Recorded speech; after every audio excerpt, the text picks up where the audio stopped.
What's up, guys? Welcome to Deep in the Plus. I'm Rob Whiteside. Deep in the Plus, where we go into the Disney Plus catalog. We pull out a movie and we talk about it. We pull out some trivia. We tell you if it's worth your time. But tonight, that's really not in question. We have something very celebratory for May the 4th. And with me to talk about it is a guy from the cosmic regions himself, Cosmic Chris Reed. How are you, buddy? I am doing well, Rob. This is so awesome to be here on May the 4th. It is one of my favorite unofficial holidays of the year, so cheers to May the 4th and to you and all the Star Wars fans out there. This is going to be fun. Hey, look at that. Yeah. Yes. I had to bring it up. So, you know what? I started looking around. I was like, oh my gosh, Deep in the Plus falls on May the 4th. I don't know if you know this. I'm a huge Star Wars fan. Have been since the early days. So I was like, I want to talk to somebody about this. I know that Patrick, who does a lot of this stuff with me, is a fan. And I was like, Patrick's been doing like Herbie the Love Bug, High School Musical. I need somebody like with a little bit more passion. Reach out to you. And you're like, well, I got a uniform. And I was like, you're my man. Yeah. I've been a Star Wars fan for many years now, and I'm familiar, obviously, with the films and somewhat with the animated stuff. I find the animated stuff just harder to get into, but the live action, there's just something more, I guess, like regal about it, and seeing the stunts and seeing all the technology that they've brought into it. So, lifelong Star Wars fan, and this is going to be great tonight because we're reviewing one of the best, if not the best. Yeah, I'm very excited about this. So before we go and talk about the one we're reviewing, we're going to talk about May the 4th. So in looking it up a little bit, I feel like it's kind of been around and it just kind of snuck up on me. So apparently in 1979, 2 years after the original movie, it was coined by a British newspaper that was giving Margaret Thatcher like an attagirl and saying, you know, May the 4th be with you, because she was brought into as the Prime Minister on the 4th of May. And so it became this like kind of an inside joke. And then right around 2011, there was a fan gathering that made it sort of, like you said, a holiday. I looked on Twitter today, and it literally labeled it as a holiday. I was like, this is so weird. Yeah. And then in 2012, I believe, when Disney bought the company, bought Lucasfilm from George Lucas, they were like, hey, there's a lot of opportunity here. And it literally feels like Black Friday, Christmas morning, all of that together. And and so here's a question I've got for you, though. After that, people tried to make a Revenge of the 5th and Revenge of the 6th, and there's a difference between the two. I think that's too much, but I would ask you, which one do you think it is, Revenge of the 5th or Revenge of the 6th? I would say Revenge of the 5th, just because it's the next day after kind of thing. That's always what I've heard. I haven't much heard of the 6th one.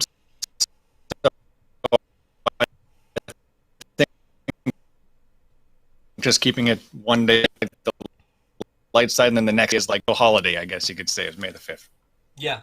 And bear with us because, man, that Canadian Wi-Fi is a little bit of a toughie. So why don't you go ahead and refresh real quick, and let me talk a little bit about this. So to me, I think that's too much. I think that May the 4th is just a special day unto itself, and it's weird that it feels like a holiday. It feels like one of those things where like it just is a thing that is, and I know that I'm kind of getting, I get made fun of a little bit for being a little bit too over the top about it at work. But, you know, in my WDWNT life, everybody's like, well, of course it's May the 4th, and of course I'm going to go to the park, and I'm going to go buy all the merch, and it's a magical time. Yeah. I mean, I same thing. So I'm working from home right now in the day job, and I've made a big life-size BB-8 with 3D printing and stuff like that, and I put it on the chair this morning. And so when I clicked into our big Zoom meeting, it was BB-8 on the chair. That's how big of a fan that I am. I put BB-8 as the name on Zoom also. So I try to bring Star Wars into my life as much as I can, but there's nothing like going to like Galaxy's Edge and Batuu and just like taking it all in. It's just crazy and so immersive. I realize like it could have been more, but what it is to us as like super fans is, I think, just still beyond cool. It's amazing. I'm glad you're pro Galaxy's Edge, because I'm a huge fan. Yeah. People who are like on the fence about it, I'll kind of take them in and like show them, well, this is why I like this and why I like that. Mm-hmm. I think they're in a sort of a no-win situation. If they had made it Tatooine, everybody was like, oh, well, we've seen this before. And they make it something new, and they're like, oh, show us something we've seen before. I think it was going to be, one way or another, it was going to be a problem. They're bringing it into canon. I kind of love that. We'll talk about the park stuff in a little bit, or after we talk about the movie. But the movie. So you and I sat down, and we're like, well, now we know we want to do this. What do we want to do? And if you pull up Star Wars on Disney Plus, there is so much Star Wars. I get so excited and overwhelmed about this too. I'm like, oh, I'm missing so much of this. We talked about doing some of the vintage stuff. We talked about doing, like you said earlier, you don't really get too much into the animated. Bad Batch released today. This Star Wars Biomes, which is just like landscapes of Star Wars, kind of amazing, just got added. But we were like, let's go back to the original. And so we went to New Hope. And that's the one we decided we were going to talk about. And I know that for people who are like, oh, well, that's really not deep in the Plus, Rob. I still don't think this is one of those things that's the first thing you fire up when you pull up Disney Plus. So I do think it's one of those things that you probably haven't seen it in a while. You talked about that a little while before the show started, that you hadn't seen this in a little bit. Yeah, no, I mean, I've been more into episodes 7, 8, and 9 recently, and haven't pulled up the 4, 5, and 6 trilogy probably in a few years now. I guess we watch at the odd time, but it really is the odd time. It's not my go-to as great as it is of a film. You can't see it too much too often, I think. So a little bit of time has passed, and yeah, I think it's a great one to be looking at tonight. It's gonna be fun. Yeah, I'm looking at the chat right now, and people are talking about, did I get the Star Tours wishables? Colleen, yes. I ordered them. I wasn't like, I couldn't go get them, but I ordered them. It was limit 5, so I had to configure 2 orders so that I could get 10, so that I can go through and hopefully get all of them. I'm really excited about that. There was a lot of stuff that dropped today that I was like, I didn't really know that was going to be a thing. And I started looking at it, that Luke Skywalker, or the Skywalker box set of lightsabers, literally put it in my cart. It was I'm like, nope, can't do this. Did you? I put it in my cart, and then I went, nope, can't do this. 300, what, $75? Yeah. Yeah. I was like, no, I can't do it. It's too rich for my blood. But also, at the end here, I do want to also say that Chris and I will probably have to do a lot of show and tell. When I was a little kid, I would have like friends over and say, hey, do you want to come over to my house and play Star Wars? And I always called it my Star Wars stuff. And like it was action figures and things like that. And I have to admit this to you, and I've never really admitted this, I think, in an open forum today. I will be the first time, is that when I was a little kid, I was a really awful child, and I opened my toys. I mean, I'm not proud of it. We all did. I'm not proud of it. I opened my toys and played with them, digging in the dirt, and now I look at my Star Wars collection and go, oof. If I had just kept that pristine, that would have been so nice. But it was a great childhood, a lot of fun to play with that stuff. And a lot of fun to watch this movie. This movie, it used to be, kids, back in the day, you'd have to see a movie in the theaters. You remember those? You'd have to wait for it to come out again and again. So this opened in 1977 originally. Then it was re-released as a special edition in 1997. George Lucas went in and said, hey, I want to redo this because I'm not loving I'm not loving everything about this. I want to change some stuff. And we're, I think as fans, we're like, do you want to change things? But I watched this with my son when he was little, before the original one, and it actually is very slow without these special effects, without these extra things. I feel like the pacing, it was like when you're watching by yourself, it's probably fine. When you're watching it with like a kid who's used to faster paced things, I think that it was a little bit slow in times. So I do think that some of the special edition stuff like pumped it up a little bit. What do you think? I could see that, especially like nowadays when a kid watches it and their shows are super fast paced and animations changing all the time. Yeah, I completely get that. So the first time I saw Star Wars was probably like the late 80s to early 90s. It was a VHS that was my parents. So then I saw it in the theater for the first time in 97, like when they re-released 4, 5, and 6.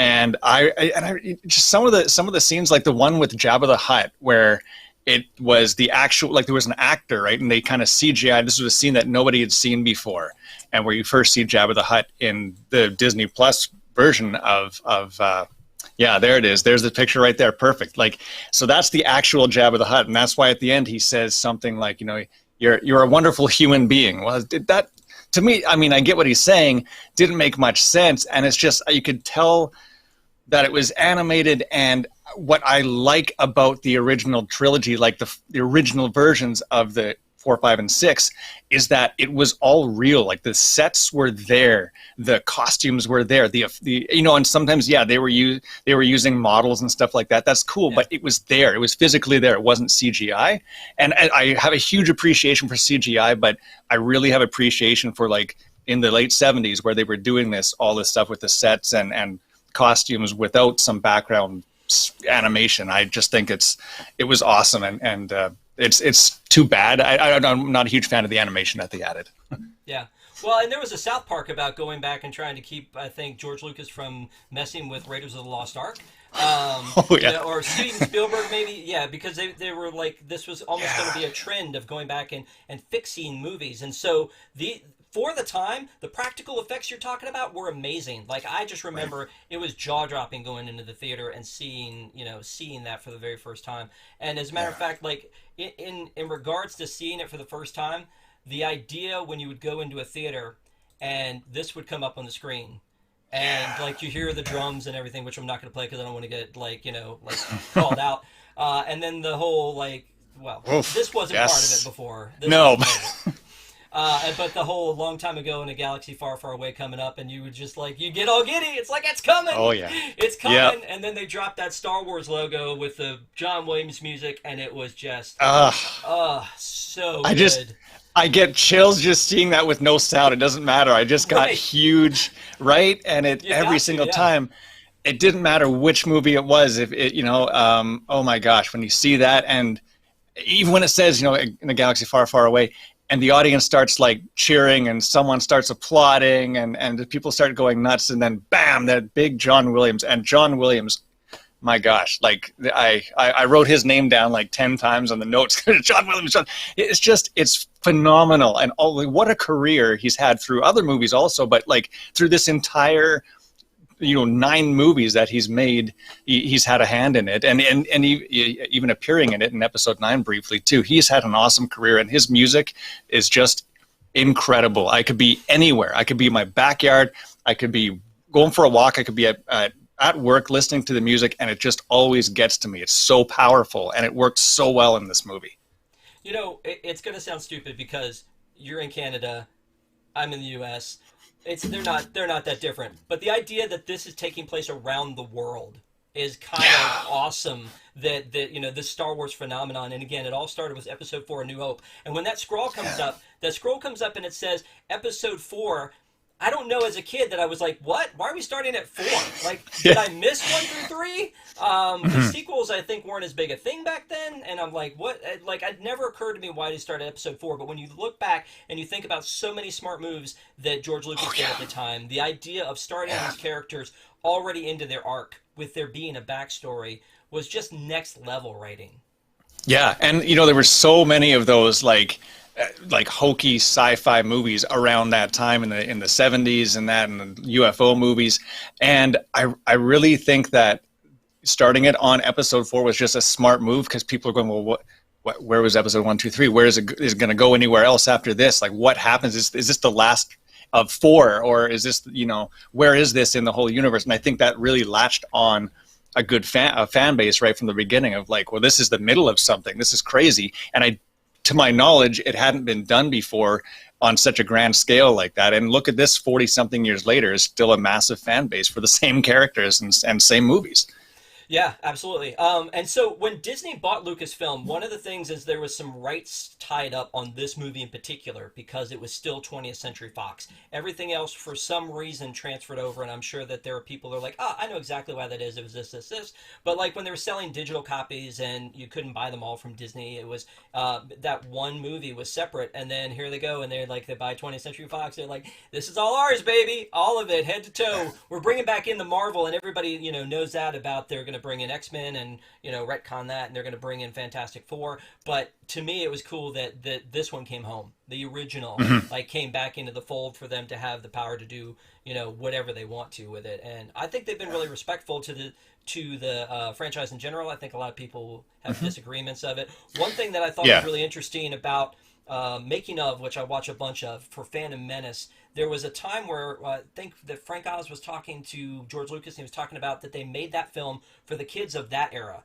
which is why all the adults who were like going back looking at it, like I grew up on Star Wars, go Jar Jar Binks, this is like, it was for a different generation. He was trying to hone in on the same age he honed in on the first time, but I mean, I get that. What are you gonna say? Yeah, no, just doing the same thing like 20 something years later. I get it now. And there was a time where Phantom Menace came out in theaters, and I was kind of like, eh. And maybe it was because there was like animated characters and stuff brought into it that wasn't in 4, 5, 6. But now looking back over 20 years ago since that one came out, I like it. I've always loved Darth Maul, by the way. He's one of my favorite villains, favorite characters. All right, well, we'll unpack that later as to why is your favorite character. That's definitely one. Darth Vader to me was always amazing, and this scene where you see him for the very first time walking through the smoke, and you're like, he's so menacing. I mean, David Prowse, who played the actual character of Darth Vader, was such a big guy, and he towers over everybody else. I mean, that's just an amazing scene when it first opens up, and you're like, oh, what is this? It's happening here. This is so cool. And then, later on, they dub in James Earl Jones's voice, and that's a thing. I actually, and I was going to save this to the end, but I'm going to tell this story really quickly now. I saw him, David Prowse, before he passed away. I saw him at a Comic-Con. It was Dragon Con, which happens in Atlanta, Georgia, which is kind of like a sci-fi convention. Saw him in a panel, and he just, I think, like to his dying days, was so upset that he was not the speaking voice. When he did this, he thought he was supposed to be the speaking voice of Darth Vader, and I just can't imagine it with anybody other than James Earl Jones. Absolutely the same way. And I've seen there are some scenes online somewhere where it was the original voice, like it was David Prowse speaking, and I mean they would have had to overdo it, but it didn't work the same way. James Earl Jones's voice is just more intimidating, but David Prowse has the size, right? Because he was like bodybuilder, massive guy, so he had that. But then add a guy like that with James Earl Jones' deep, dark, menacing style of voice, and it was perfect. And I do feel bad for David Prowse, though, especially if you didn't really know that was going to be the case. That's a little harsh. Yeah, I agree. I but again, he was a bodybuilder. He was like a huge, tall, like weightlifter, like a dude. So I mean, he was the right size for R2. Not R2D2. Kenny Baker was R2D2. I'll tell that story later. So while this movie, like again, this movie is at the time is self-contained, right? This is the story that we are following of these two droids who are on a ship with this princess. We don't really know much about her. They have these secret plans that we don't know much about. They get into a pod. They come down to this strange planet called Tatooine.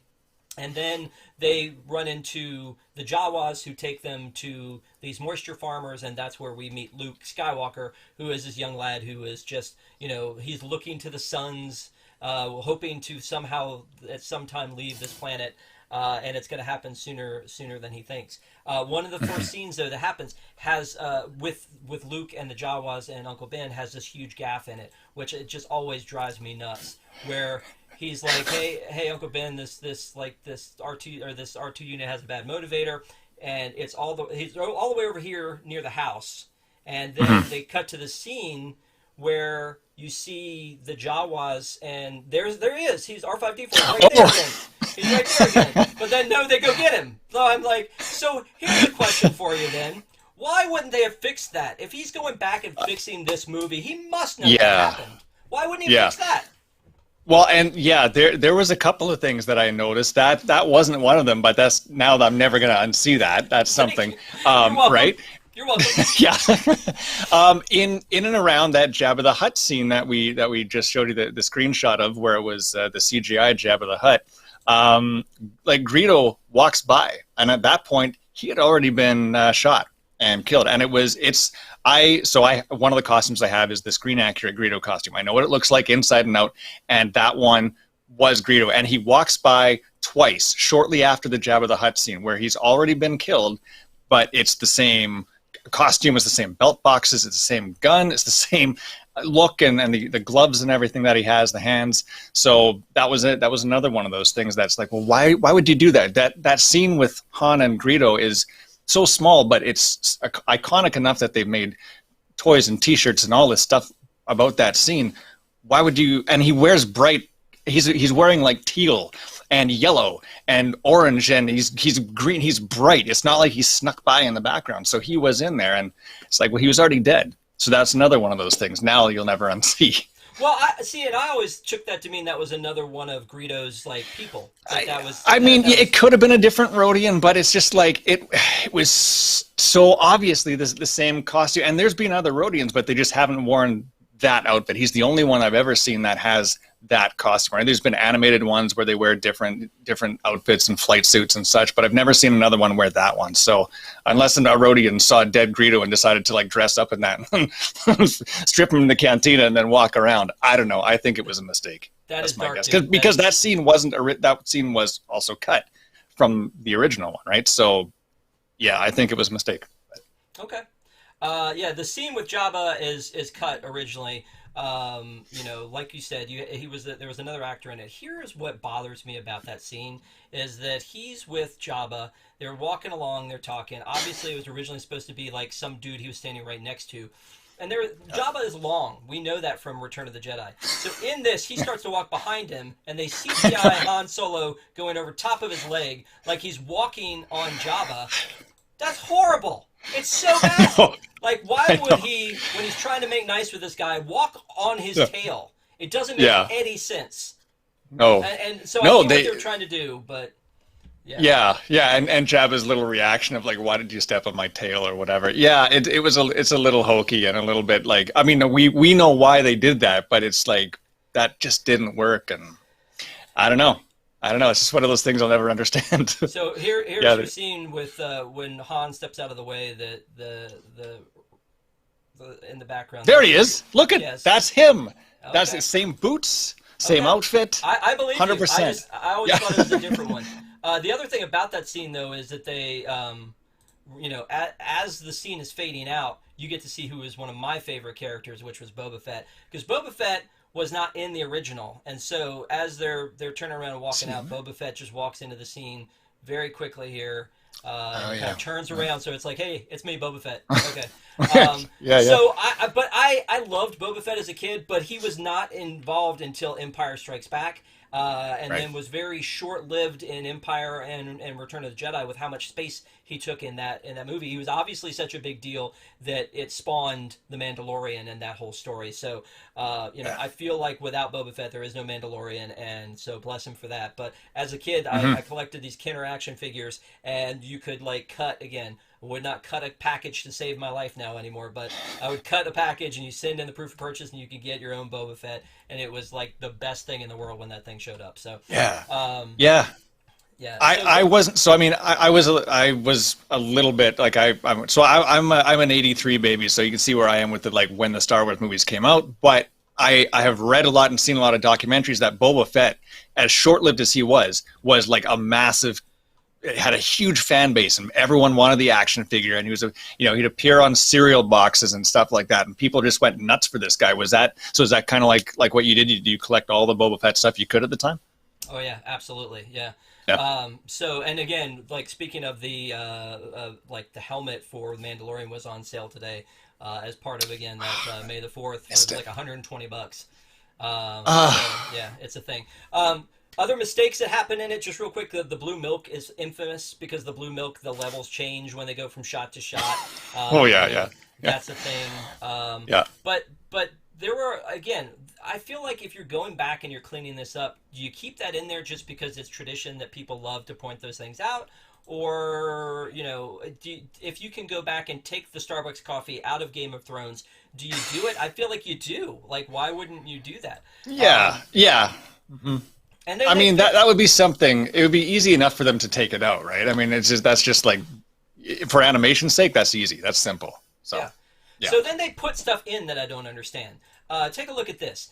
This is R2-D2 is hiding on the left. This was the original 1977. Then in the 1997, they put this rock in front of him, and I think the whole point was to show that no one's going to find him if he's hiding. Looking at that, though, I don't know how he got in there. Like, it almost I looks know. like they like photoshopped him into a trap. That's something that they purposely added because they felt like it was necessary to show why. This was when Luke has chased him through the desert. They catch up with him. He's looking for Obi-Wan, and when Luke gets there, he's trying to, kind of coax him out, and you find out that the Sand People are there, things go poorly for Luke right there. But when Obi-Wan comes up, R2's hiding there in the back, and he says, "Oh, hello, my little friend," and he tries to coax him out. Again, he's stuck. I honestly feel like he's stuck in there, and it's just weird that's one of the things they fixed, and they don't fix anything else. It's funny that when I was watching it the other day, I just kind of questioned it, like, how did he get in there? It's like, was there another entrance or something? Because it's way too small for a droid like him to, like, someone would have to lift him up and, like, maybe wedge him in there, which didn't happen. So I was questioning that in my mind, but you just answered it. So that's curious as to why they would do something like that. He's already hiding. He's in the cave. It's good. Yeah, David Long in chat says it's a trap, which there you go. But that's another movie. And then Space Wrangler said, well, they added sound effects for the stormtrooper hitting his head. That was the other one I was going to say they should have taken out, because there's the scene once they're on the Death Star where the stormtroopers come in, where C-3PO and R2-D2 are in the room. In the control room, and you can see the guy hit his head as he's coming through because they never lifted it up all the way. Okay, I get it. They added some sound effects there, but again, they could have taken it out. Yeah, they did. I mean, they did some amazing things though, like changing this, like this scene. Like I never want to see that top scene again. Like the what they did so beautifully in adding to the mystery of what is Tatooine, and it looks very much like Batuu. Funny thing. That they made something really kind of awesome out of that. So there are some times like the Rontos, the Banthas, the Dewbacks look amazing. So I do appreciate like what they've done there, but again, they could have left this movie alone and I would have been okay with it. Totally. Yeah. So then they go on, going back to the movie, they found R2. Luke gets attacked. The Sand People are ravaging through Luke's land speeder, which I happen to have my land speeder right here. Nice. Look at that. That was a reissue though. The original one I tore to bits. But I loved the land speeder when I was a kid. And so they had Luke was on the ground. Obi-Wan comes up, and they've enhanced the yell when he's trying to scream and scare the Sand People away. They've enhanced that, which again sounds a little goofy to me, but it's whatever. And then he comes up, and then he takes him back, and he starts to explain to him a little bit about how he knew his father.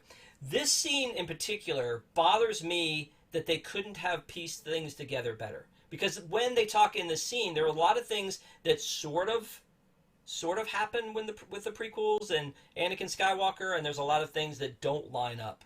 Your father was a great friend. A young pupil of mine, Darth Vader, rose up and killed him. And I get that you could read between the lines and say what he's saying is that, like, the darkness overtook him, Darth Vader overtook Anakin.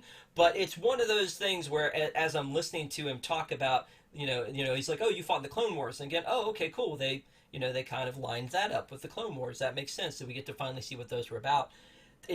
There's a lot of it that still just doesn't add up and doesn't line up to me. And that feels weird. I don't know if that felt weird to you when you watched it.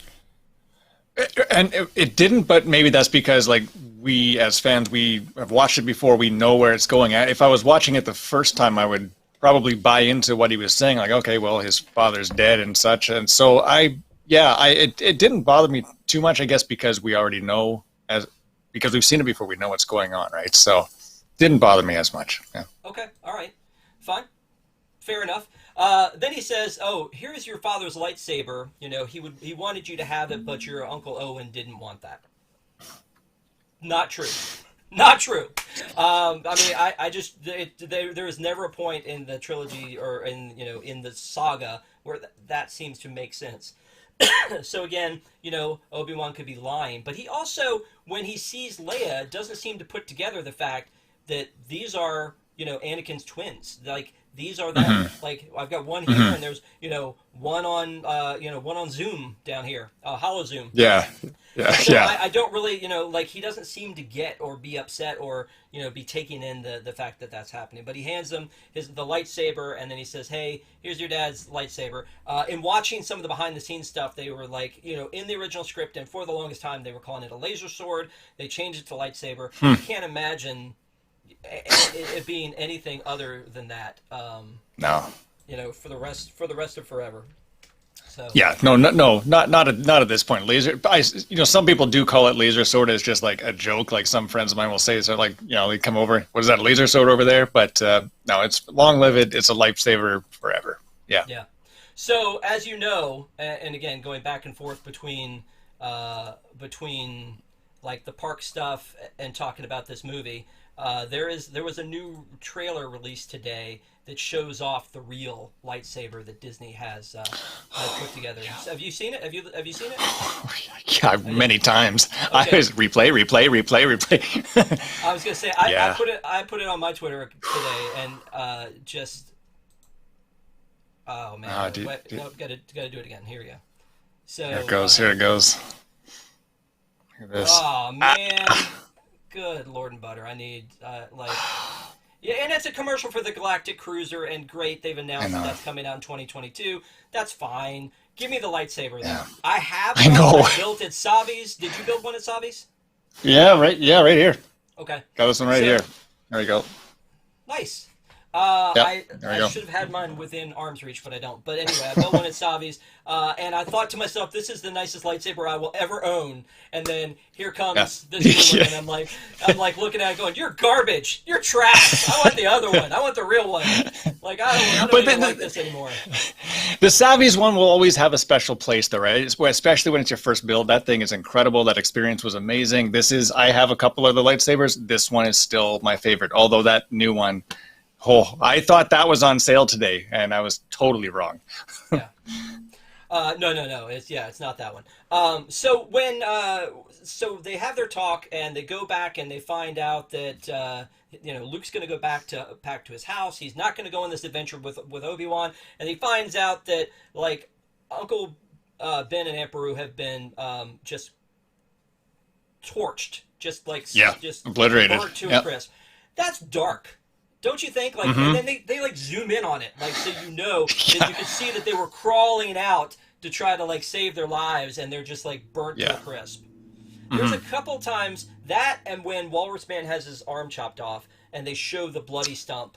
Those are the two things I'm Yeah. like, for a kids movie. I mean, it's not a kids movie. It's a family kind of adventure movie. It's like kind of for everyone. Those two things to me though were darker than they should have been. Agree? Disagree? Yeah, and I also noticed that like the sand and like where they would have been crawling out, and it's just like the smoke, because you got like the lightsaber and like the light color, and the red is the like the dark color, the dark side. Well, the smoke was like black. It was dark that was billowing out of the house and around their farm. So I think that was one of those things that like the representation of how dark that scene was, like you just brought up. Yeah, it is pretty. Yeah, and that arm when it flops down on the ground there, it's like, yeah, maybe a kid doesn't need to see that much, and they'd still understand what was going on. Yep. So let's jump forward to the cantina. The cantina is an awesome scene. What's funny to me about the cantina is this goes back to the toys. I would not have known half of the names of the characters in the cantina had there not been an action figure of them. Mm-hmm. Like that's how I know like Figure and Dan is the name of the the band, because like I got the action figure. Like I had a Walrus Man, I had a Hammerhead, and they've got real names like Walrus Man, Ponda Baba. Yes, but the action figures kind of taught me more about the movie, and cool. I think that was rare. Yeah, that's really cool, because I mean there are so many other characters that are only in it for like a few minutes, but then they make a toy of them, and that's how you learn more about them. You get to see the full them for and what their costume looks like. Yeah, that's really cool that it taught you that. That's amazing. Yeah. One time when I was a little kid, I probably had about 30, 40 action figures from the trilogy. When I grew up and the special editions came out, I was like, oh, I can go buy these myself. And I would buy too many. And I think I had about 430 different action figures. Now, some of them might have been Luke in his Hoth gear and Luke in his Dagobah gear and Luke, but it was about 430. And then I heard Rick Springfield, of all people, Jesse's girl, Rick Springfield, is like the biggest Star Wars action figure collector ever. Look it up. It's crazy. Oh. And so it's kind of like when I'm like going, oh, hey, Tom Corliss, I have, 30 Vinylmations. He's like, I have 400. I'm like, yeah, okay, yeah. sorry, I'm out. Yeah. So I thought I was a big collector, but apparently not that big. Oh, that's funny. That's cool. I mean, I never had that many, but probably like 20, 30 kind of thing growing up. And I guess they were probably the re-release, like in the later 90s. Yeah. But again, torn open the box and totally ruined them. Yeah. So here's the thing that I always notice when I'm going back to these movies that I'm watching on Disney Plus and that we're watching for deep in the plus is that when I go through them, there's a lot of stuff that I forgot or a lot of stuff that like I didn't remember how much I enjoyed about it, or maybe I didn't see the first time. But one of the things that always stands out are lines that I remember. There are lines to movies that I say all the time, like, inconceivable, where like, I'm saying it like The Princess Bride, but not everybody knows that I'm saying it like The Princess Bride. So in this one, do you have any favorite lines from this one that like stood out? You're like, yeah, that's where this came from. I mean, like going a little bit back earlier in the movie when Ben says like "hello there" is to me like, and I mean that's obviously they've used that more than once in the prequels too. But that one always stands out. Like even when somebody on Instagram says "hello there," I will always put as a comment like General Kenobi, whether I know them or not. That's the answer. You know what I mean? Or if someone sends me an email, "hello there, General Kenobi," and I won't reply by email, but it just it's one of those things that's just one that really stands out for me. How about you? These aren't the droids you're looking for. It's overused, it's overplayed. Let the Wookiee win. Oh man, the part where they're in the trash compactor and Leia says, "Well, it couldn't get any worse," and then you hear a noise and he looks up and says, "It's worse." They did that line on the Great Movie Ride, right? The gangster was like, "Oh, it's worse," like whatever the gangster like accent was, and it had to be from that. It had to. I mean, that's so right, good when you hear that. Then here's another thing that bothered me is that there's a scene where the Death Star is going to blow up Alderaan, and this back of my hat says like remember Alderaan, but they're going to blow up Alderaan, and unless Leia gives up the rebel base, and she says it's on Dantooine. It's on Dantooine, and I'm like, that's right. You couldn't have come up with something different, Dantooine and Tatooine? Like, is that like Louisville and Clarksville and like, I mean, it's like they're the Vills of the universe. Yeah, they could have thought of something better than that. Like, it's just one of those weird things. I think that like, but it is what it is. I do like how they explain hyperspace very quickly. Like they're in the ship. They've hired Han and they've hired Chewie to take them to Alderaan. Spoiler alert, it's not there anymore. They hired them to take them to Alderaan, and when they're on their way, they're being chased out of Mos Eisley. And while that's happening, Luke's like, "Can't you go any faster?" And he's like, and he explains how like with hyperspace, you've got to plot your coordinates, and otherwise you end up like inside a moon or whatever. And I'm just like, okay, that's really cool that very quickly they kind of describe to you what hyperspace is about and why you can't just go anywhere you want at any time. Yeah, it's not one of those throwaway lines. It's something really important, and then something that carries throughout the entire series, right? So, good one. Yeah, and in the attraction, if you've ridden Smuggler's Run. Yes, I have. Yeah. So here's the other thing about that we skipped over that I want to talk about real quick. The whole catastrophe of Han shot first. So in the original movie, Han shoots Greedo first. In the remake in 1997, Greedo shoots Han first, which started the whole thing. And then in the Blu-ray, I believe, they shoot at the same time. And that's the version we're seeing when we watch Disney Plus. Ridiculous. We all know Han shot first, right? I know. And I'm like a Greedo fan, and I forever will say Han shot first. So, yeah, no question about it for sure. But it's a fun rivalry. That's like there's merch and stuff that says Han shot first, right? There's all these different things just based on a 20-second interaction scene, you know. So it's worth something for sure. But yeah, Han shot first. Yeah. By the way, really quick plug, if you guys have not already, please give this video a like. It helps people to find it. And, you know, when you give it a like, you're really feeding Chris's ego. So whatever you can do to help, I really appreciate it. He needs all the help he can get. Anyway, so some other things about it. You know, the panel in the control room bugged me this time. When they get to the, they're pulled in by the tractor beam. On the Death Star. Mm-hmm. And then they put on the Stormtrooper costumes and they make their way to the control room. A, I don't know how they knew where the control room was. B, when they do, Luke reaches over and grabs a switch on a panel of about 18 switches and goes, oh, that's the one to pull down the door. On his way out, Ben hits a different switch. It looks nothing like the original, and the door goes up. And I'm like, I mean, I guess that's like the universal, when you walk into the house, like, we can't, as a society, agree on showers, hot, cold, which way things turn, how to work them. I can't imagine that in space they figured out how to make things universal, but that kind of bugged me. And then they go up to the prisoner transfer block 1138, which is, of course, a nod to THX 1138, George Lucas's student film, which every fan knows, I'm sure. And then they have the big scene where one of my favorite scenes in this movie was after they've all shot everybody up and the alarm's going on and Han goes over to try and fix things and he's like, we're fine, we're all fine, how are you? Yeah. So yeah, I know. We were watching it the other day and we've kind of felt the same thing. We're like, why is he just like casually like, hey, how's it going? Like almost I don't know, it was a bunch of throwaway. Yeah. Well, it was goofy and yeah. Go ahead. That gets me to the humor side, though. There's a lot of it. There's a scene that they CGI'd in where there's a Ronto in Tatooine and there's a Jawa on it, and he falls off and he swings around. Yeah. And then there's like the mouse droid coming through the hallways, and Chewbacca yells at him, and he screeches and goes away. And then like when Han goes running after the stormtroopers and then you see him come back the other way because there's like 18,000 more than he thought there were. And then he's like, there's a scene where he's like, where the stormtroopers are chasing after him. They're like, close the blast doors. And they get through at the last second and then they're yelling, open the blast doors. To me, that was probably meant to be funny. I mean, there's so many of those little bits and something that you don't. Yeah.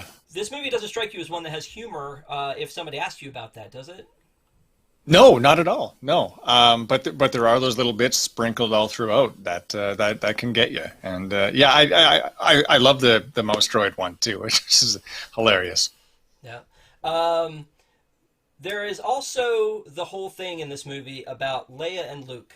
There's like, he's in love with her, and at this point we don't really know that that's a problem. And there's the part where she gives him a kiss on the cheek for luck. There's the part where he's talking to Han about, hey, what do you think of her? And then Han sees that Luke likes her, and then it kind of... And then when that movie ends and we see the three of them together, we kind of feel like this is a love triangle. Like, why did George Lucas purposely lead us down this path to feel like this is a love triangle to the point where he even kisses her in Empire?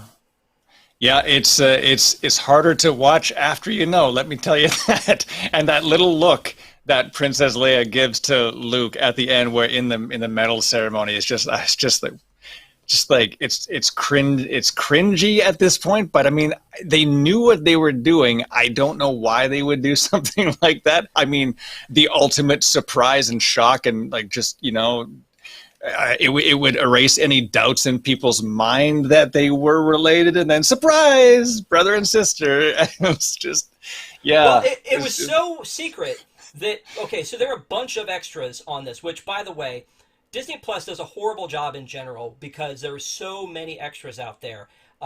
like, you know, behind the scenes and audio tracks and so many things that like the DVD has a bajillion things on it, and you go to look at Disney Plus and they're like, here's a clip, not even a trailer, here's a clip, and you're just like, you have to have other stuff. I find it on YouTube all the time. There's got to be something else.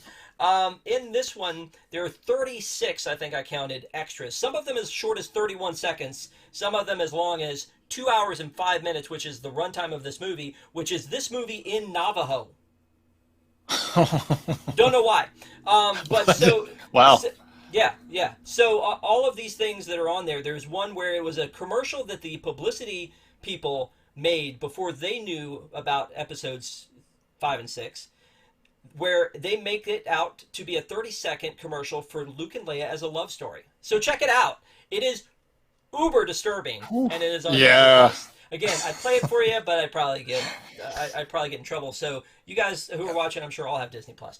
I want to talk about a little bit of the stuff that's going on in the chat. Thank you guys so much for keeping the conversation going in the chat. We really appreciate you, and we are watching at all times. There is this. I love the fact that that who was it that said this? And now I've lost it. What is your operating number? Oh, Rob Collier. What's your operating number? That's the thing that they yell at Han Solo before he blows up the controls. Open the Blast Doors was added in the special edition as well. Did not know that. Thank you, Space Wrangler. Brian, yes, it is wrong that you saw Spaceballs before you saw Star Wars. That is horrible. You should never have done that. That is a big mistake. You don't do that.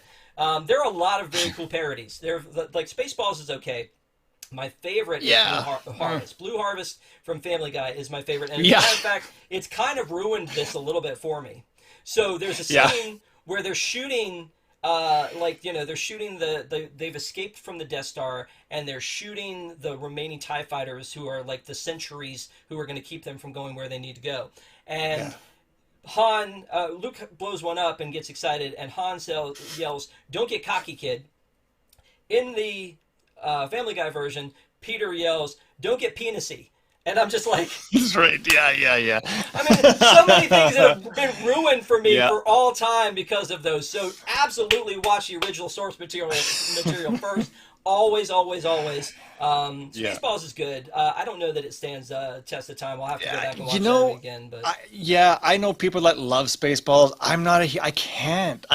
I've tried twice, and I have seen the full thing, but it took me a couple times to make it right through. What stands out for me in Blue Harvest is one of the opening scenes where all the rebels are there, and they're about, Vader's going to walk through the door and the stormtroopers, but they're like, how do we know he's coming through this door? What if he comes through the back one? No, he's going to come through this one. And this whole long conversation, like, he could use that door, or we meant to use that. How do we know for sure he's going to? It's just that it's one of those Family Guy things that are like long and drawn out and hilarious, but you need to see the movie first. Yeah, for sure. So there's a scene where there's the final battle before they get off the ship between Darth Vader and Ben Kenobi, and it's very, throughout a lot of this movie I question the acting. Like, the acting's a little there's the part where Darth Vader says, I haven't felt a presence like that since, and then he walks away. And I mean, the timing on it just isn't quite right. The same thing where he's like, if they found the droids here, that would lead them back home. And then he runs away. Like, they're like little lines like that. And in Blue Harvest, they mimic those lines, which is, again, like Seth MacFarlane, I love you. That's so awesome. So when I'm looking at this fight scene between them, he keeps calling who we know later to be Anakin, Darth Vader, Darth, don't do this. Darth, don't do that. But we learn later that, like, Darth is like saying, like, Mister in, like, to a Sith, right? It's like Darth Sidious, Darth Tyrannus, Darth Maul. Yeah, I mean, so, like, it feels weird. Yeah. Now, yeah, again, we didn't know at the time. It sounded like his first name. And I think a lot of people for years probably assumed that, but when you think now that he's going around fighting him saying, don't, Mister, stop it.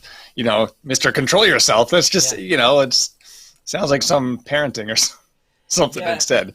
And I also question, when the robe falls, it doesn't look like all his clothes fall, so where did they go? And then he has the robe in the spirit world later, and that's a whole thing. Don't pull at that thread. Do not pull at that thread. the other thing is that he's known Ben for like all of what 24 hours at this point, and when Ben gets killed, he's like, no, and then I he know. goes, and then he's like all melancholy, laying on the chess table, going, I can't believe he's gone. You mean that dude you met a day ago is Yeah, gone? yeah, yeah, Like, yeah. I'm not sure they built up enough of a relationship there for that. I mean, I'm sad that No. he's gone, but then I Yeah, also know they always come back, right? In one form or another. totally. Yeah, yeah. No, he was a little bit over dramatic. It goes back to that like maybe bad direction, bad acting kind of thing, right? It was quite over the top. So the other thing is that I think that once they get away and they get back to Dantooine, or wherever, and they get the crew together and they tell him about, hey, here's how you take down the ship, and there's a scene where he's like, it's got to go down you've got to fire at this hole and it's got to go down this trench, and the one guy's like, that's impossible, and Luke's like, it's no harder than shooting womp rats out of my T-16. In the Seth MacFarlane one, the guy looks at him and goes, can I see you a minute over here? And then they walk to the side. He goes, "Don't disrespect me like that ever again. I don't even know where you are, where you came from, farm boy." But it's just like, I don't know. It's just really funny that he was just like this cocky kid. And I gotta watch that again. It's been too long, but this is yeah. You're getting me hyped for this one again. Except for the scene where Mr. Herbert sings "Time of My Life" to Chris. Everything else is Oh, is fantastic. that from that? I remember that. Yeah, yeah, Yeah. yeah. So in the special edition, we get the fact that they add some of these scenes back. They added Jabba back. When they get down to like the Rebel base, they've added Biggs back into this, and there were a lot of scenes with Biggs that were cut out. And if I'm that actor, I'm like kind of devastated because there was a whole Tashi station, which again is available on Disney Plus. You can see the behind the scenes. It's very slow because it's kind of like unedited. Nothing special fixed about it, but in that scene, he has other friends. It's Biggs and like a couple other people, and Biggs has come back from the academy, and he's like, "Hey, I'm getting ready to be part of the rebellion." And he's like, "You know of the rebellion?" And they like, it's a little bit of backstory that Wow. George Lucas said humanized Luke at the time. I do think it would have made it drag. I do think sometimes you watch extra scenes and you're like, I get why they took this out. I get why they took that one out. But poor Biggs, because you don't really see much about him, except for they refer to him earlier, and then he was supposed to be in the Tashi station, and then they added the scene back where he meets him, and they talk about him being like a great flyer. And so Right. in that scene originally, and again, you'll see this in the Disney Plus extras, the guy who's like, "Oh, are you sure you can fly this thing?" And he's like, Big speaks pretty highly of you. There was a part of it where he was like, "You sure you can fly this thing?" He goes, "I flew with your father, and he was a really good pilot." Okay. See, yeah, yeah. So I did not know that. yeah, a lot of stuff starts to fill in the gaps there, right? Yep. Yep. So they have the trench battle, which I think is a little too long. Agree, disagree? Yeah, maybe slightly. Yeah. I mean, I as a kid, I used to love that scene. So like, the longer it was, the better. But watching it the other day, yeah, it could have been a little bit shorter for sure. Yeah. And then but it's legendary, right? Because that's the thing that everybody says that Yeah. they wanted to Yeah. do in Star Tours, right? Like in the Yeah. original Yeah. Star Tours, Rex goes, "Hey, I've always wanted to do this," and they go down into formation and they fly through there. And again, as it's like red leader this, yellow leader this, or gold leader, I keep thinking of the Family Guy thing with red buttons, like oh my gosh, it's Yo. really Yeah. good. Yeah. Yeah. Yeah. Yeah. So, so they go through again. Spoiler alert: they blow up the space station and they head home. And then there's an award ceremony. This rebel, Yeah. scrappy rebel group has made their own system of medals that they give out. Yeah. Didn't Yeah. question that ever. Never questioned that. It was like, of course they have a medal for Luke. He did a great job. So they give Luke a medal. They give Han a medal, and then Chewie's like, what? He's I just know. standing there. He's just standing there. He's like, Mm-hmm. and then they kind of fix that later, but Yeah. Yeah. so, Yeah. but it's one of those things where it's just like, here's at the end, and again, they show Luke and Han, and Leia's in the middle, and she's kind of smirking at Luke, and it's like, okay, Oh, it's cringy. right, Yeah. and then it ends, and Yeah. it's just like, okay, just bump it up, like, oh my Yeah. gosh, like Yeah. I watched this last night into midnight so that I could really be watching it on May the 4th. This movie is great. Not my favorite. My favorite is Empire. What is your favorite? Okay. All right. Oh well, it's It's this one's close to my favorite, but I am on the total opposite end of Mr. of Darth, Tom Corliss, Mr. Tom Corliss. I love Rogue One, and I love it because I love that they answered some questions that we had for years in this one. How did they steal the Death Star plans? You know, and like how all that happened and what happened just before. And I love that it came right up to the beginning of A New Hope at the end of Rogue One. That Darth Vader scene at the end is probably like my absolute favorite scene in all of Star Wars. I thought he was going to like walk out from the dark. No, even better. He turns that lightsaber on and goes to town. And I love the music, and I know that wasn't John Williams, and the name escapes me right now. I loved the shore troopers, the death troopers. I loved the variations on stormtroopers that they had. And and then when you see Carrie Fisher, although it's not her, the look-alike, I had tears at the Darth Vader scene because of my mind was blown my jaw was on the floor. This was a theater moment I'll never forget. And then when you think it's done at that part where he's standing on the ship at the end with two stormtroopers behind him and he shuts his lightsaber off all mad, and then it keeps going, and then that's when you see that Leia part, and then she says hope, and I'm in tears by this point because it's so powerful. It answered so many questions, and it really just hooked up with Episode 4 perfectly. So Rogue One is by far my favorite.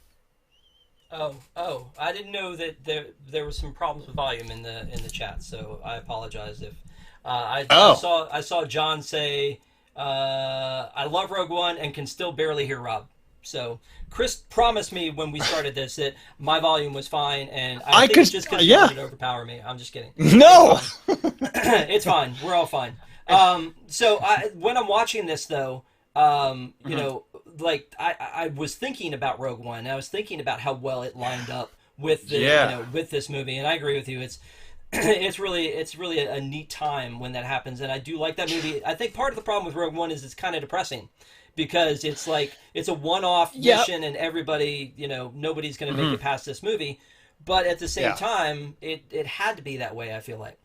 Yeah, I still tear up every time I've seen it when Jyn and they're on the beach at the very end. Jyn and Cassian, I guess, right? And they're on the beach at the very end, and that just the big rumble of the ground is getting closer.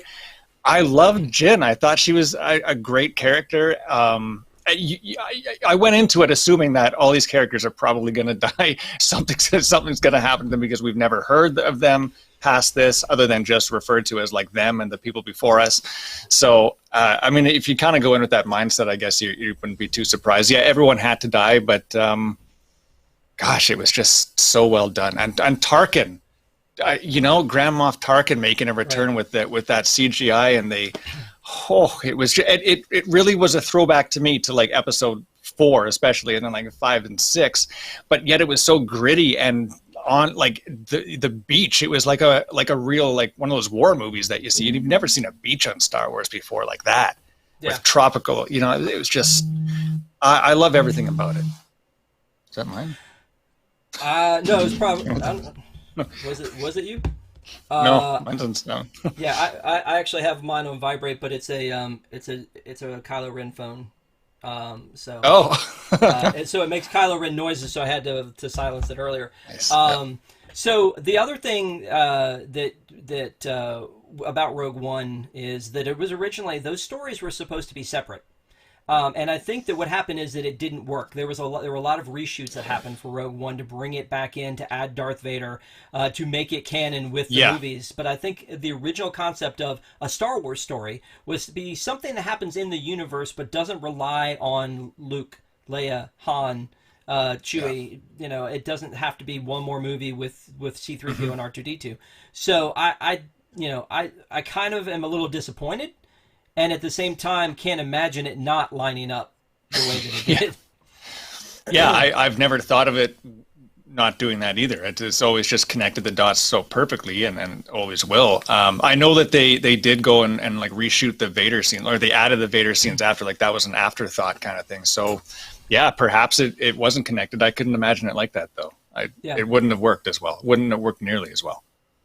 So let's talk about a little bit about the fact that the theme parks. So, we get to live our Star Wars dreams now that we get to go to the parks. It started with Star Tours. Star Tours, what are you doing out here? And it was so cool to be able to ride those movies and it be, you be in the trench and you be in those scenes and, flying through the asteroid. Comets! There's so much it was cool about the original. I do love that they plussed it out with Star Wars or Star Tours like 2.0 with the randomizer, because then you wanted to do all the scenes, and then they were able to add scenes when they would do new movies, and all of that was fantastic.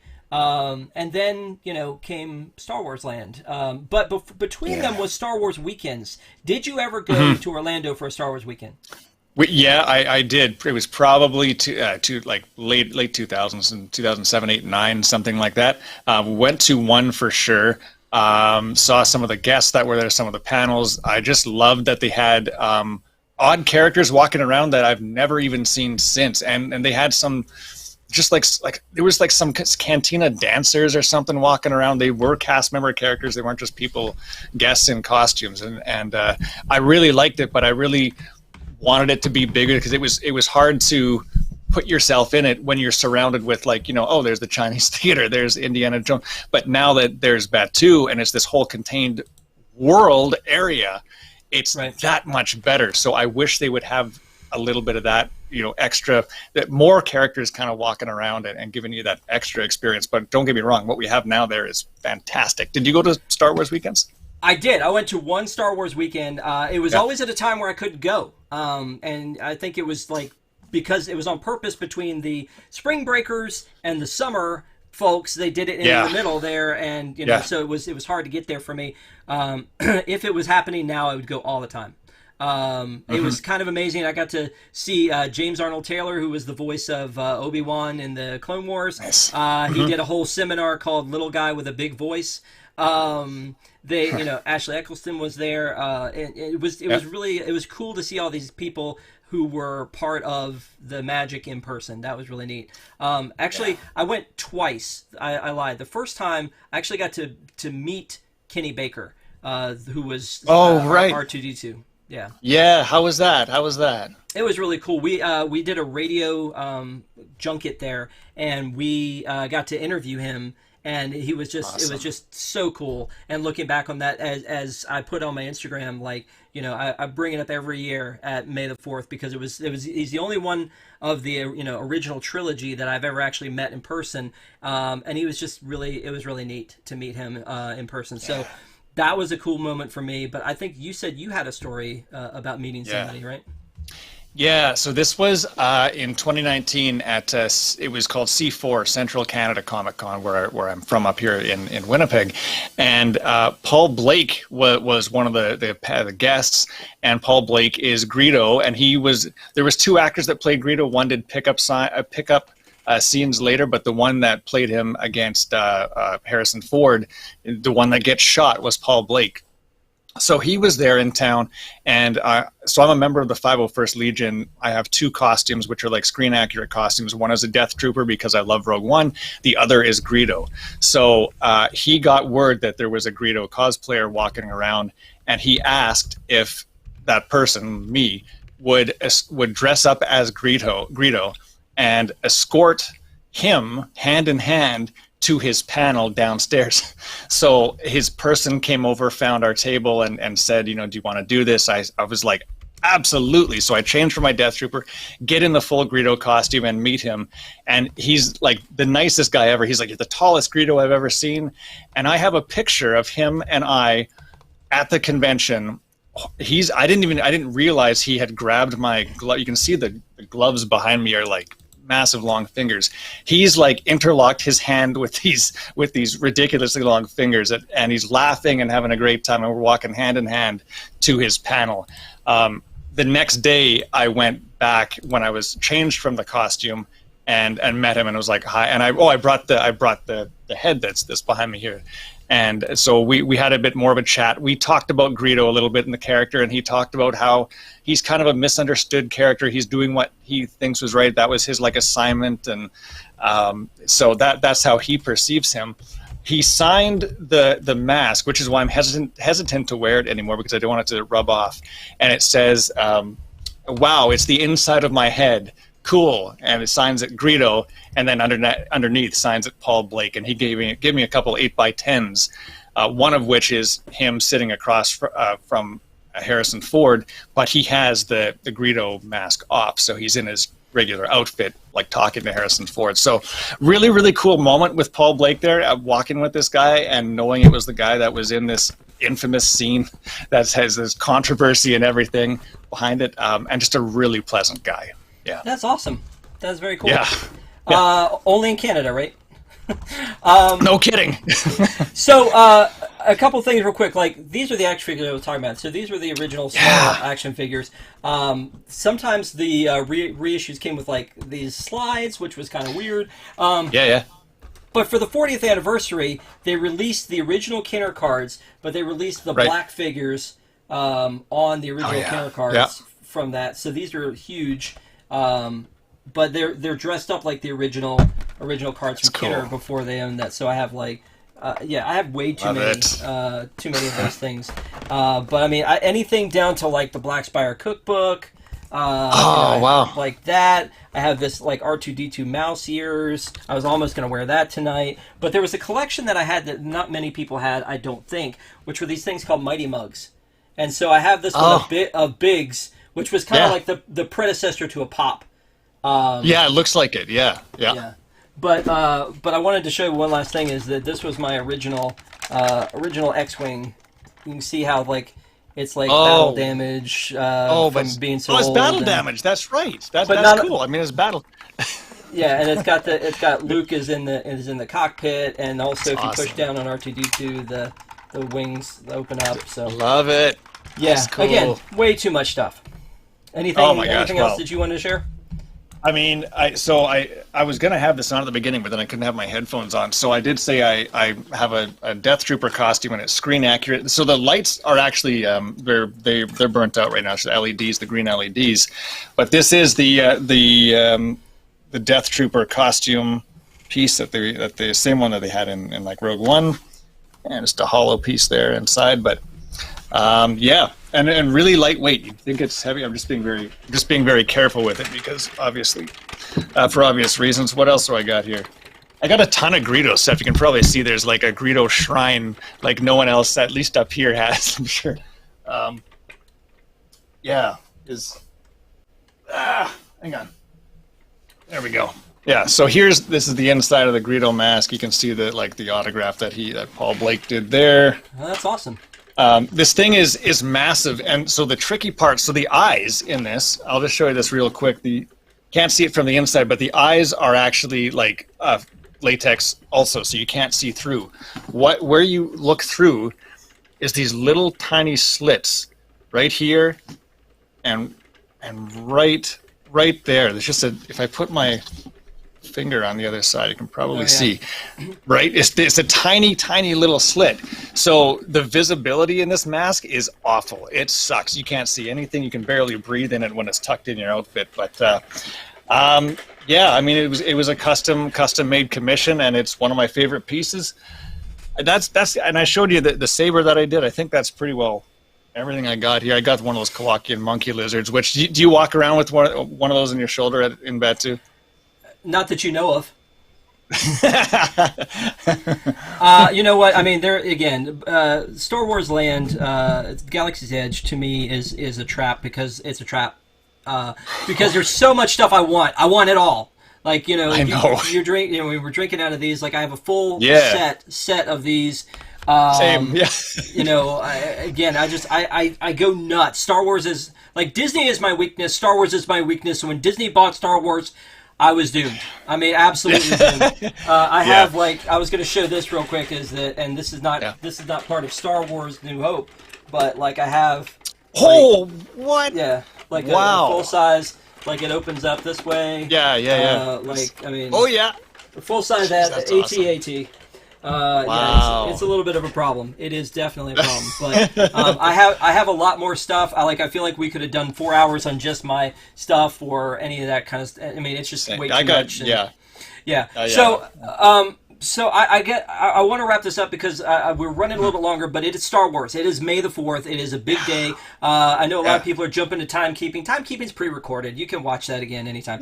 But I did want to say thank you to everyone who tuned in. We had 67 likes, and during, I've always made a deal with everybody that if we had at least 50 likes, I'd open a wishable. Here's a Guardians wishable. I don't have the Star Tours ones. I wish I did. That would have been the most timely thing if I had the Star Tours wishables. But Chris, take a guess what you think might be in this package. Let's go with Baby Groot. Baby Groot. Final answer. Baby Groot. Yeah, final answer. Mm-hmm. Baby Groot. Boom! Drax, you did it! Oh, look at that. Yep, there's Drax. I'm going to put this in the package with your Cosmic Read stickers when I send it to you. That's yours. Oh, hey, you get to have that. you. That's actually going to happen. I swear to you that will. So how we wrap this up, Chris, is, and again, I feel like we could talk about the parks. I feel like we could talk about more toys, more merchandising, Star Wars weekends, all that kind of stuff. So I would love to have you back to talk about Empire. I would love to go and do like the whole trilogy at some point. If you Let's do it. If you can come back. But the way this works is that I need to ask you, Chris Reed, are you ready? Would you recommend this movie? Well, yeah, of course. I mean, it's the one that started it all. Look at what other film franchise has ran this long, 40 plus years, and has a crazy fan base, and has all these lands and and all these sequels and spin-offs and animation and video games and friggin' hotels that are coming out now. It's just and lightsabers that actually pop out, the blade pops out. It's so cool. Star Wars is something that it's magical on so many levels, and A New Hope is the one that started it off. So yes, of course, I recommend it. Well, yeah, you're like, I don't really know. After we've told our stories and shown our toys and oohed and ahhed over everything. And you know what? As I'm working through this one again, like I said, I think that the special edition fixed some pacing issues. And as a huge fan, I have the original.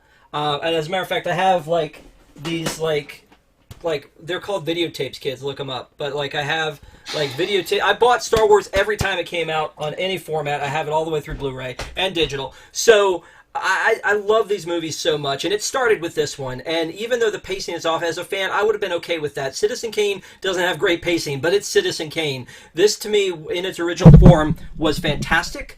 I would love it if if you could go watch either version of it. I think that George would have liked us to have forgotten this one ever existed in its original form. But the practical effects were ahead of their time. It's just such an inspiration for so many that came after them. I mean, there would be no Mandalorian had it not been for Star Wars: A New Hope. It is the original. It has to be seen. The question is always, do you watch them in order? Do you watch, episode 1, The Phantom Menace, first? I don't know, but this is a must-watch for anybody. I feel like there are people like, I don't really get into space. Tough. Watch this one. Because it's so much ingrained in our culture. There's hardly anybody that doesn't know the line, Luke, I am your father. It didn't come from this movie, but I mean, you don't know what that means if you don't start here. And so I really feel like you've got to see this movie. I think that it stands up, and I think that they've made it even more stand the test of time by putting these other effects into it. So you absolutely have to watch this movie. But let me ask you, do you watch Phantom Menace? If you're telling a friend who has never seen Star Wars, and God love them if they've never seen Star Wars, do you tell them, watch it from Phantom Menace? Or do you say, start here and go through to 6, go back through 1 through 3, and then come... What's the order? Come up to... Yeah, I mean, and I'm going to have this this question with my now 2-year-old who's going to be watching these things one day, and so I got a few years to figure it out. But if you ask me right now, I would say I would probably start on episode 4, and then 5, and then 6, and then go to the prequels, then go to the older ones too. It saves a lot. 4, 5, and 6 has a lot of mystery in it. And some of those things are answered in the first one. So if you watch it in order, you might not be as surprised, right? Dropping names and stuff like that. So I would say start with 4, 5, 6, then 1, 2, 3, and I guess 7, 8, 9. Well, I was waiting for Space Wrangler in chat. That's why I've been looking up here. Start 4. Oh, yeah. Start 4. Yeah. And you know what? That's Yeah. the thing is that you're not surprised in at the end of Empire if you started at 1. You're not surprised. Right. Right. So- That's what I mean. Yeah. Yeah, so I agree to that one. Neko said machete order, which is the whole like like you skip back and forth. Yes. Yeah. 4, 5, 1, 2, 3, 6. So I think for me it would be starting with the original, but that's only because I started with the original. I started with A New Hope and moved through, and either way you're going to miss a reveal, right? So you miss the reveal, of Luke, I am your father if you started at 1. Right. But I don't know. I mean, I think it's definitely not the biggest topic facing our nation today. But it's definitely something that when you're standing around the water cooler, everybody has an opinion who has seen the movies. And again, somebody mentioned Pete Carney. Yeah, what the heck, Pete? I mean, come on, you got to watch all of them. I mean, there's so much good here. And when you start talking about the Marvel movies, and you've got 23, about to have 24 Marvel movies to watch, right? Yeah. Plus the TV shows. With Star Wars, you have basically 11, right? I mean, you kind of want to make sure to watch Han, the solo story, and you want to watch Rogue One. So you've got basically 11. You've got 9 that are, kind of in the saga, and then you've got these other 2 that fit into it. But it's not immeasurable. I think that when Force Awakens came out, I watched 1 through 6 just to get ready for 7. I mean, when episode 9 came out, in the days leading up to that, I watched it in the order of like 1, 2, 3, 4, 5, 6, 7, 8, and then went to the theater and saw 9. It was some of it was painful, but we did it. I'm blown away. Like, I wish that you could see, and I'm glad you can't see my entire wall of Star Wars stuff over here. I have like all these action figures, collectibles. Just an amazing array of stuff. I have a Stitch dressed up as Ben Kenobi for some strange reason. Nice. I think. I have a Ronto, some pins. I would do Force Fridays. Did you ever do Force Fridays where before the movie came out, like a month before, they would do a Friday night where they would open up Target, Toys R Us at like Thursday night at like midnight, and you could go in and buy stuff? Yeah, I never did it, but they had they had Force Friday at Toys R Us up here. Yeah. Mm-hmm. And you'd get little things and trinkets, and I couldn't ever get rid of any of it. One of them was like this cheesy like drawstring bag with like that said Rey on it, and I was like, I can't get rid of this. It's Star Wars. Like, I mean, the easiest way, like if you took a piece of trash and you stamped Star Wars on it, handed to me, I'd probably need to keep it. I have a Star and again, it's not like suffocating my life, but I have so much of it. I mean, and then we haven't even talked about the expanded universe and the books and the games and all that kind of stuff. And I have like Disney Infinity figures. Disney Infinity was amazing the way it had that stuff in it. So again, a lot of stuff we could talk about, but I wanted to just again thank you for coming on tonight and talking about this. Hopefully, like I said, you'll come back. We'll talk about Empire. And there's no Greedo in Empire. Spoiler. I know. Yeah, I know. It's okay. I got my shrine behind me, so I'm good. Yeah, and thank you everyone who joined us in chat. Rob, Nico, Alyssa, Adventures, Dawn. I know that Brian was there earlier. I know that Space Wrangler, Stephen. Thank you guys so much. We really you make this so much fun. It's like sitting around with a bunch of our friends just talking about stuff, and it just it's beyond exciting every Tuesday night for me to get up here and be able to talk with somebody else about a movie and be able to join you guys in chat. So thank you very much. We appreciate it. And Chris, what's coming up on Cosmic Read Live next Monday? Whoa! Yeah. Okay, I got it. I remembered. So next week we're going to be doing adding a World Showcase pavilion to Epcot, adding a pavilion to World Showcase. So new country. We're going to talk about like an attraction it might have, your entertainment and food options and stuff like that. 9 p.m. on this channel next Monday night. Next Tuesday night, Mr. Axel, Curious Axel, will be on this show talking with me about the documentary Howard. which I am very excited to talk to him about. We don't do a lot of documentaries on here, but I do think it'll be fun to talk to him about it. And with his Belgian accent, it will be 3 times better than anything else we've done. So thank you, thank you guys again for watching. We hope to see you again soon. Please make sure to like and subscribe to this channel because we have so much fun with hanging out with you guys. So thanks again, Chris. Thanks again. Y'all have a great night. Thank you. You too. May the Force be with you. Oh, may the 4th be with you.